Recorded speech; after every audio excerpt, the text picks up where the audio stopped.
नमस्ते बच्चों, आज हम देखने जा रहे हैं बाल वसंत भाग 3 कक्षा 8वीं का 8वां पाठ, क्या निराश हुआ जाए। इसके लेखक है हजारी प्रसाद द्विवेदी। ठीक है बच्चों, तो पेज नंबर 50 पर आपको ये पिक्चर दिखाई दे रहा है, इसे हम ध्यान से देखेंगे। यहाँ पर लिखा है, कैसे कहूँ कि मनुष्यता एकदम समाप्त हो गई है, कैसे कहूँ कि लोगों में दया माया रही ही नहीं गई है। जीवन में जाने कितनी ऐसी घटनाएं हुई है जिन्हें मैं भूल नहीं सकता। ये पाठ से लिया गया है। यहाँ पर उन्होंने कहा है कि मनुष्यता एकदम ही समाप्त हो गई है, मीन्स इंसानियत समाप्त हो गई है, लोगों में दया भावना नहीं रही है, मीन्स दूसरों की मदद करने की भावना नहीं रही है। जीवन में जाने ऐसी घटनाएं हुई है, उन्होंने जीवन में उनके कितने सारी ऐसी घटनाएं देखी है जिन्हें वो भूल नहीं सकते। ठीक है बच्चों, उसके नीचे कुछ क्वेश्चंस दिए गए जो हम रीड करेंगे। बाबा आमटे और मदर टेरेसा के बारे में आप क्या जानते हैं? बाबा आमटे और मदर टेरेसा दो महान समाज सेवी हैं। इन्होंने अपना संपूर्ण जीवन दीन दुखियों की सेवा के लिए न्यौछावर कर दिया। मानवतापूर्ण कार्यों से ही मानवता को जीवित रखा जा सकता है, स्पष्ट कीजिए। भला काम करने से भलाई फैलती है, मानवतापूर्ण कार्य करने से दूसरों को भी ऐसा करने की प्रेरणा मिलती है। तीसरा प्रश्न हम देखेंगे, मानव और दानव में भेद मात्र मानवता से ही है, स्पष्ट कीजिए। भला काम करने से आदमी मानव माना जाता है, बुरा काम करने वाला व्यक्ति दानव का रूप माना जाता है।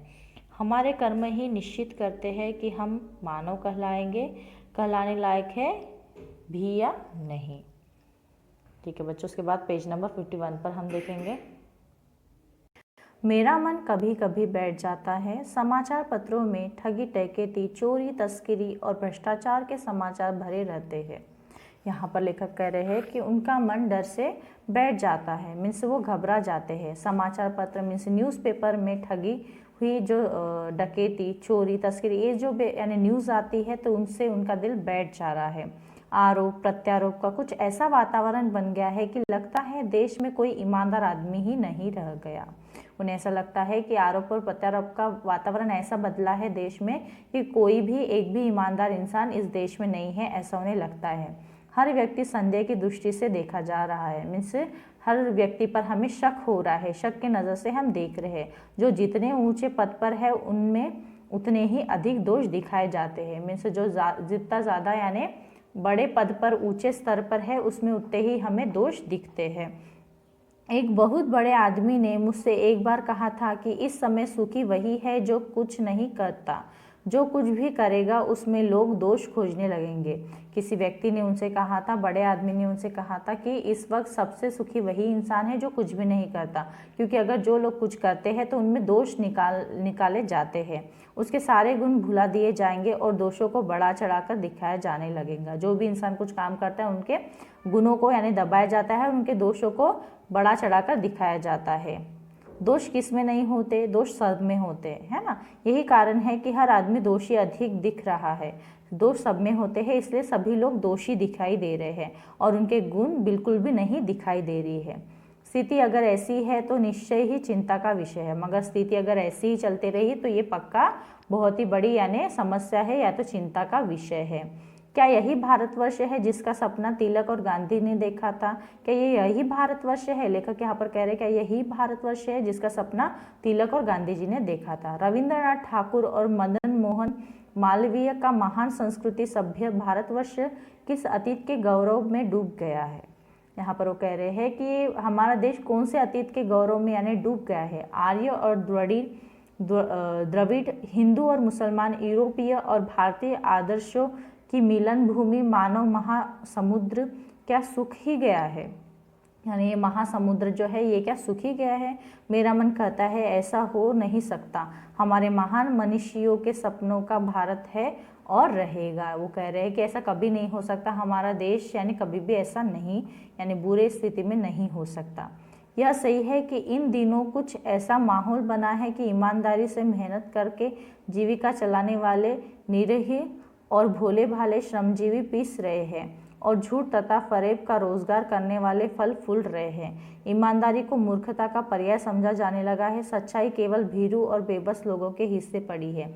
ऐसी स्थिति में जीवन के महान मूल्यों के बारे में लोगों की आस्था ही हिलने लगी है। यहाँ पर लेखक कह रहे हैं कि अभी ऐसा हो गया है कि जो लोग ईमानदारी से काम कर रहे हैं उनको सक्सेस नहीं मिल रहा है, मगर जो ईमानदार यानी जो रोजगार कर रहे हैं यानी बेवफाई से कर रहे हैं, झूठ बोल के कर रहे हैं, उनको बहुत ही तरक्की मिल रही है। इससे क्या हो रहा है कि लोगों का सच्चाई पर से विश्वास यानी हलने लगा है, आस्था जो है वो कम होने लगी है। भारतवर्ष ने कभी भी भौतिक वस्तुओं के संग्रह को बहुत अधिक महत्व नहीं दिया। भारतवर्ष ने कभी भी भौतिक वस्तुओं के संग्रह को बहुत अधिक महत्व नहीं दिया है। उसकी दृष्टि से मनुष्य के भीतर जो महान आंतरिक गुण स्थिर भाव से बैठा हुआ है वही चरम और परम है। लोभ, मोह, काम, क्रोध आदि विचार मनुष्य में स्वाभाविक रूप से विद्यमान रहते हैं, पर उन्हें प्रधान शक्ति मान लेना और अपने मन तथा बुद्धि को उन्हीं के इशारे पर छोड़ देना बहुत बुरा आचरण है। इंसान के अंदर ही बहुत सारे गुण होते हैं, जैसे कि लालच होता है या तो श्रद्धा भाव होती है, तो हमें इसको अपने शरीर के जो गुण हैं उन्हें हमें हमारे हिसाब से, हमारे बुद्धि के हिसाब से उन्हें हमें यानी दिल से भी उसको सोचना चाहिए, सिर्फ बुद्धि से काम नहीं लेना चाहिए। भारतवर्ष ने कभी भी उन्हें उचित नहीं माना, उन्हें सदा स्वयं के बंधन से बांधकर रखने का प्रयत्न किया है, परंतु भूख की उपेक्षा नहीं की जा सकती, बीमार के लिए दवा की उपेक्षा नहीं की जा सकती, गुमराह को ठीक रास्ते पर ले जाने के उपायों की उपेक्षा नहीं की जा सकती। वो यहाँ पर कह रहे हैं मगर जब हमें भूख लगती है तो भूख के लिए हमें कुछ भी करना पड़ता है, बीमार लोग रहते हैं तो उनके लिए दवाइयों के लिए कुछ भी करना पड़ता है, गुमराह रास्ते पर अगर कोई चल रहा है तो उसे सच्चे रास्ते पर लाने के लिए हमें वो सब करना पड़ता है। हुआ यह है कि इस देश के कोटि कोटि दरिद्र जनों की हीन अवस्था को दूर करने के लिए ऐसे अनेक कायदे कानून बनाए गए हैं जो कृषि, उद्योग, वाणिज्य, शिक्षा और स्वास्थ्य की स्थिति को अधिक उन्नत और सुचारू बनाने के लक्ष्य प्रेरित है। परंतु जिन लोगों को इन कार्यों में लगना है उनका मत सब समय पवित्र नहीं होता। प्राय वे ही लक्ष्य को भूल जाते हैं और अपनी ही सुख सुविधा की ओर ज़्यादा ध्यान देने लगते हैं। यहाँ पर लेखक कह रहे हैं कि हमारे इस देश में कोटि कोटि दरिद्र जन मीन्स गरीब लोग हैं, उनकी अवस्था ठीक नहीं है ना। उनके लिए भी मगर कुछ कायदे कानून बनाए गए हैं, जैसे कि कृषि, उद्योग, वाणिज्य, शिक्षा और स्वास्थ्य की स्थिति, ठीक है, तो अधिक उन्नत और सुचारू बनाने के लिए लक्ष्य प्रेरित है, मीन्स इस पे ज़्यादा ध्यान दिया जा रहा है। परंतु जिन लोगों को इन कार्यों में लगना है उनका मन सब समय पवित्र नहीं होता, मगर ये काम जिन्हें करना है उनका मन हमेशा साफ नहीं होता है ना। प्राय वे ही लक्ष्य को भूल जाते हैं, वो लोग ही यानी अपने धैर्य को भूल जाते हैं, मीन्स उन्हें क्या करना है, क्या काम करना है वही वो लोग भूल जाते हैं और अपनी ही सुख सुविधा की ओर ज़्यादा ध्यान देने लगते हैं। और वो लोग अपनी ही सुख सुविधा मीन्स अपने चीज़ों पर ही ज़्यादा ध्यान देते हैं, यानी जो चीज़ें उन्हें करनी चाहिए वो चीज़ों पर ध्यान देना छोड़कर वो लोग सिर्फ अपने सेल्फ के बारे में ज़्यादा सोचते हैं, अपने घर परिवार के बारे में ज़्यादा सोचते हैं। भारतवर्ष सदा कानून को धर्म के रूप में देखता आ रहा है। आज एकाएक कानून और धर्म में अंतर कर दिया गया है। भारतवर्ष क्या है, सदा कानून को और धर्म को एक रूप से देखता आ रहा है, मगर आज सडनली यानी एकाएक मीन्स सडनली अचानक से क्या हो रहा है, कानून और धर्म दोनों अलग हो गए हैं, उसमें अंतर दिखाई दे रहा है। धर्म को धोखा नहीं दिया जा सकता, कानून को दिया जा सकता है। क्या कह रहे हैं यहाँ पर लेखक, धर्म को जो है हम लोग धोखा नहीं दे सकते मगर कानून को हम लोग धोखा दे सकते हैं। यही कारण है कि जो लोग धर्म भीरू है वे कानून की त्रुटियों से लाभ उठाने में संकोच नहीं करते। यही यानी यहाँ पर यही बताया गया है कि जो लोग धर्म भीरू है मीन्स धर्मों से विश्वास नहीं करते, वो लोग कानून की त्रुटियों से लाभ उठाने में संकोच नहीं करते, मीन्स वो उनका यानी लाभ लेने के लिए, कानून का लाभ लेने के लिए कोई संकोच नहीं करते, मीन्स वो कोई फील नहीं करते। उसके बाद हम लोग पेज नंबर 52 पर देखेंगे बच्चों। इस बात के पर्याप्त प्रमाण खोजे जा सकते हैं कि समाज के ऊपरी वर्ग में चाहे जो भी होता रहा हो, भीतर भीतर भारतवर्ष अब भी यह अनुभव कर रहा है कि धर्म कानून से बड़ी चीज़ है। अब भी सेवा, ईमानदारी, सच्चाई और आध्यात्मिकता के मूल्य बने हुए हैं। वे दब अवश्य गए हैं लेकिन नष्ट नहीं हुए हैं।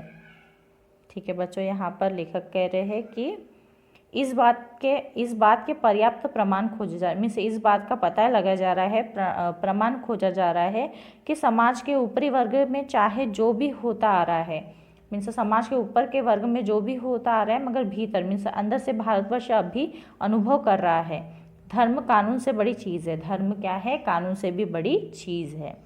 अब भी सेवा, ईमानदारी, सच्चाई और आध्यात्मिकता के मूल्य बने हुए हैं। अभी भी सेवा, ईमानदारी, सच्चाई के, आध्यात्मिकता, ये जो है मूल्य बने हुए हैं। वे दब अवश्य गए हैं लेकिन नष्ट नहीं हुए। ये सब मूल्य दब जरूर गए हैं, मीन्स थोड़ा धुंधलापन आया है, मगर अभी भी वो जिंदा है, मीन्स अभी भी नष्ट नहीं हुए हैं। आज भी वह मनुष्य से प्रेम करता है। आज भी क्या करते हैं? वो मनुष्य से प्रेम करते हैं। महिलाओं का सम्मान करते हैं। झूठ और चोरी को गलत समझता है। दूसरे को पीड़ा पहुंचाने को पाप समझता है। हर आदमी अपने व्यक्तिगत जीवन में इस बात का अनुभव करते हैं। समाचार पत्रों में जो भ्रष्टाचार के प्रति इतना आक्रोश है, वह यही साबित करता है कि हम ऐसी चीज़ों को गलत समझते हैं और समाज में उन तत्वों की प्रतिष्ठा कम करना चाहते हैं जो गलत तरीके से धन या मान संग्रह करते हैं। आज भी यानी धर्म को ज़्यादा माना जाता है, क्योंकि हम लोग औरतों को इज्जत करते हैं, है ना, गलत काम करने के लिए डरते हैं। तो यही यहाँ पर उन्होंने बताया है कि धर्म आज भी यानी जिंदा है। दोषों का पर्दाफाश करना बुरी बात नहीं है। दोषों का में से जो गलत बातें हैं उसका पर्दाफाश करना बुरी बात नहीं है। बुराई यह मालूम होती है कि किसी के आचरण के गलत पक्ष को उद्घाटित करके उसमें रस लिया जाता है और दोषों उद्घाटक को एकमात्र कर्तव्य मान लिया जाता है। बुराई में रस लेना बुरी बात है। अच्छाई में उतना ही रस लेकर उजागर न करना और भी बुरी बात है। सैकड़ों घटनाएं ऐसी घटती है जिन्हें उजागर करने से लोग चित्त में अच्छाई के प्रति अच्छी भावना जगती है। यानी उन्होंने कहा है बहुत सी ऐसी चीज़ें हैं जो गलत हो रही है और गलत के खिलाफ हमें आवाज़ उठानी चाहिए। जब हम गलत चीज़ों को उजागर करते हैं तभी लोगों को पता चलता है कि ये गलत है और उन्हें भी प्रेरणा मिलती है कुछ अच्छा काम करने की। यही यहाँ पर बताया गया है। मगर कुछ लोग ऐसा करते हैं कि लोगों के दोषों को देखकर भी अनदेखा करते हैं और उन्हें प्रोत्साहित करते हैं। तो ये यहाँ पर गलत उन्होंने बताया है। एक बार रेलवे स्टेशन पर टिकट लेते हुए गलती से मैंने 10 के बजाय 100 रुपये का नोट दे दिया और मैं जल्दी जल्दी गाड़ी में आकर बैठ गया। थोड़ी देर में टिकट बाबू उन दिनों के सेकंड क्लास के डिब्बे में हर आदमी का चेहरा पहचानता हुआ उपस्थित हुआ। उसने मुझे पहचाना लिया और बड़ी विनम्रता के साथ मेरे हाथ में 90 रुपये रख दिए और बोला, यह बहुत गलती हो गई थी, आपने भी नहीं देखा, मैंने भी नहीं देखा। उसके चेहरे पर विचित्र संतोष की गरिमा थी। मैं चकित रह गया। क्या हुआ? लेखक एक बार जल्दी में टिकट लेकर उन्हें 10 रुपये देने थे, मगर उन्होंने 100 का नोट दे दिया और वो गड़बड़ी में चले आए। मगर उनके पीछे ही जो टीटी था वो भी यानी उनके पीछे आया और उन्होंने उसे 90 रुपये वापस दे दिए और उनके फेस पर यानी चेहरे पर एक अलग ही संतोष था कि उन्होंने उनके पैसे दे दिए। और यह सब देखकर लेखक परेशान हो गए, मीन्स चकित हो गए। कैसे कहूँ कि दुनिया से सच्चाई और ईमानदारी लुप्त हो गई है। वैसे अनेक अवांछित घटनाएं भी हुई है, परंतु यह एक घटना ठगी और वंचना की अनेक घटनाओं से अधिक शक्तिशाली है। उन्होंने कहा है कि यह सब देखने के बाद मैं कैसा कहूँ कि दुनिया में ईमानदारी नहीं है। वैसे तो बहुत सी चीज़ें हुई है, मगर उन बुरी चीज़ों के लिए ये एक ही घटना कैसे शक्तिशाली है उसके ऊपर यानी बड़ी है। एक बार मैं बस में यात्रा कर रहा था। मेरे साथ मेरी पत्नी और 3 बच्चे भी थे। बस में कुछ खराबी थी, रुक कर चलती थी। गंतव्य से कोई 8 किलोमीटर पहले ही एक निर्जन सुनसान स्थान में बस ने जवाब दे दिया। रात के कोई 10 बजे होंगे। बस में यात्री घबरा गए। कंडक्टर उतर गया और एक साइकिल लेकर चलता बना। लोगों को संदेह हो गया कि हमें धोखा दिया जा रहा है। एक बार क्या हुआ, जब लेखक बस से जा रहे थे तो कहीं रात के समय पर बस खराब हो गई और उसका जो ड्राइवर था वो उतरा और उसने अपनी साइकिल ली और चलता बन गया।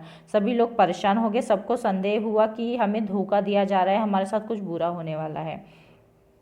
बस में बैठे लोगों ने तरह तरह की बातें शुरू कर दी। किसी ने कहा यहाँ डकैती होती है, 2 दिन पहले इसी तरह एक बस को लूटा गया है, परिवार सहित अकेले मैं ही था। परिवार के साथ वो अकेले ही थे। बच्चे पानी चिल्ला रहे थे। बच्चे कैसा चिल्ला रहे थे? पानी पानी चिल्ला रहे थे। पानी का कहीं ठिकाना न था। ऊपर से आदमियों का डर समा गया था। ऊपर से जो लोग डाका डालते हैं उनका डर उनको समा गया था।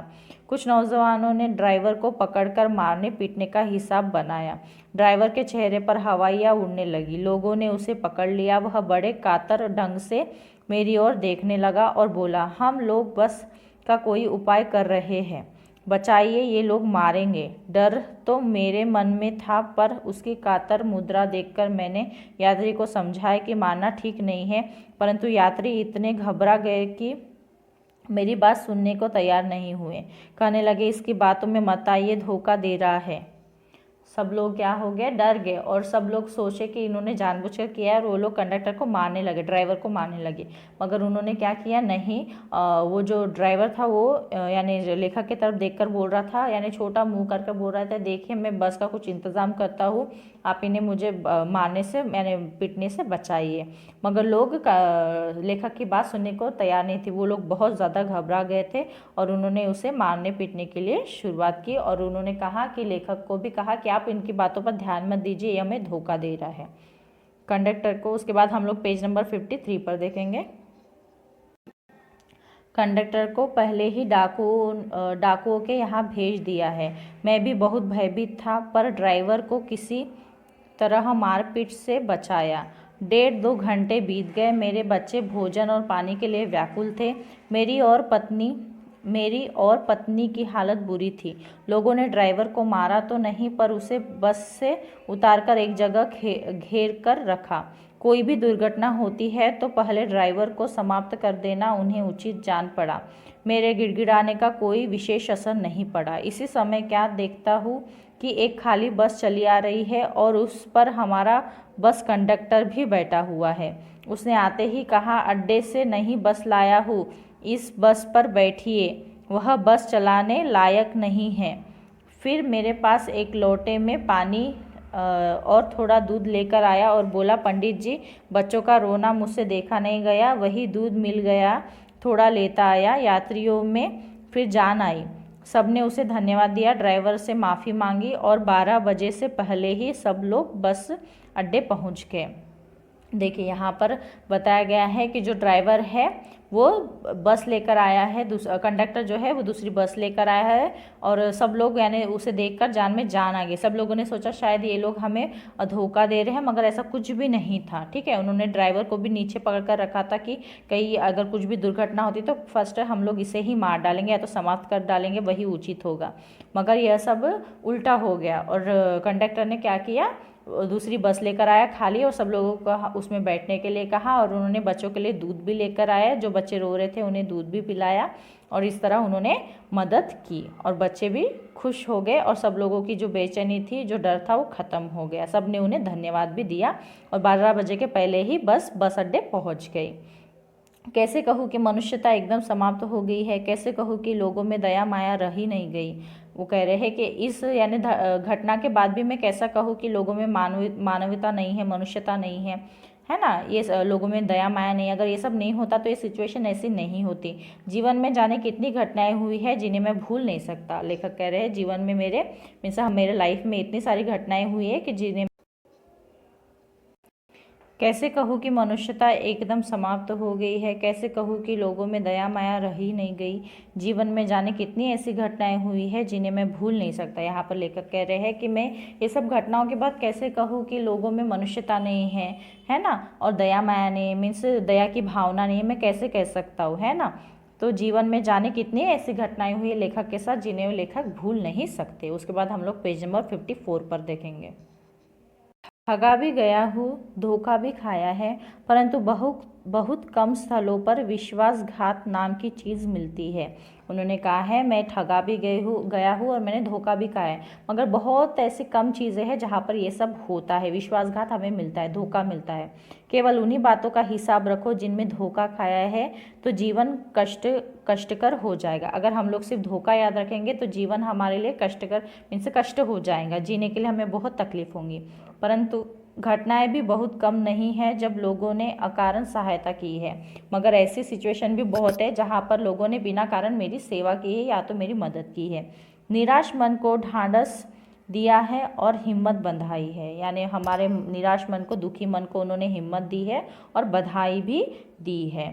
कविवर रविंद्रनाथ ठाकुर ने अपने प्रार्थना गीत में भगवान से प्रार्थना की थी कि संसार में केवल नुकसान ही उठाना पड़े, धोखा ही खाना पड़े, तो ऐसे अवसरों पर भी हे प्रभु मुझे ऐसी शक्ति दो कि मैं तुम्हारे ऊपर संदेह न करूं। उन्होंने कहा है कि मैंने प्रार्थना तो की है कि मुझे दुख ही मिले और मुझे यानी बुरी चीज़ें ही मिले, मीन्स, मगर मुझे उससे लड़ने के लिए आप शक्ति भी देनी चाहिए और मैं आप पर कोई भी यानी संदेह ना करूं।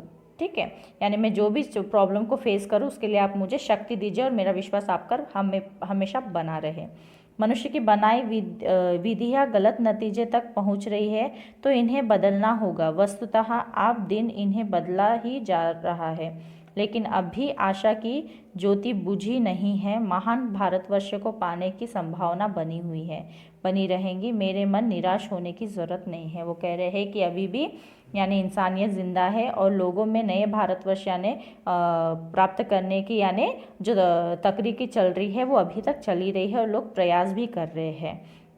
यहाँ पर उन्होंने बताने की कोशिश कर रहे हैं और वो कह रहे हैं मेरे मन निराश होने की ज़रूरत नहीं है। मीन्स अभी भी मानवता यहाँ पर नष्ट नहीं हुई है, इसलिए मेरे मन मुझे निराश होने की ज़रूरत नहीं, यहाँ पर लेखक कह रहे हैं। बहुत ही अच्छा लेसन दिया है बच्चों आपको। मैं आशा करती हूँ आपको पूरे लेसन का मतलब समझ में आ गया होगा। धन्यवाद।